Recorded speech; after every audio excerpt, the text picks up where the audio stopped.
பசுமைப்படுத்திக் கொள்வதற்கான ஒரு நிகழ்வாகவும்,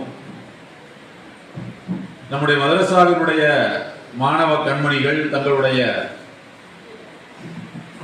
திறமைகளை நமக்கு முன்னால் வெளிப்படுத்தி இருப்பதை பாராட்டக்கூடிய வகையில் அவர்களுக்கு பரிசளிக்கக்கூடிய நிகழ்வுமாக 2 நிகழ்வுகள் இங்கே நடைபெற்றுக் கொண்டிருக்கின்றது.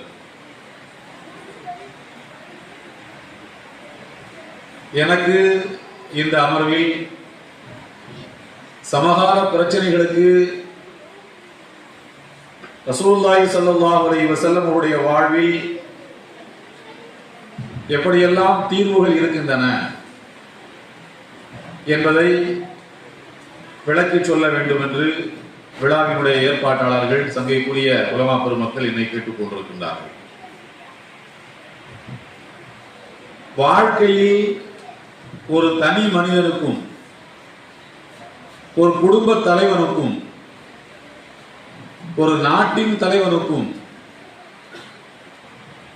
மனிதன் என்று ஒருவன் பிறந்துவிட்டால் அவன் ஆணோ பெண்ணோ, இளைஞனோ முதியவரோ, படித்து பட்டம் பெற்றவரோ அல்லது படிப்பறியாத பாமரரோ, வாழ்வினுடைய எல்லா நிலைகளிலும் கலந்து விரவி வாழுகின்ற ஒவ்வொரு மனிதனுக்கும் அவனவனுடைய தகுதிகளுக்கு ஏற்ப, அவன் செய்யக்கூடிய பணிகளுக்கு ஏற்ப பிரச்சனைகள் இருந்து கொண்டேதான் இருக்கும்.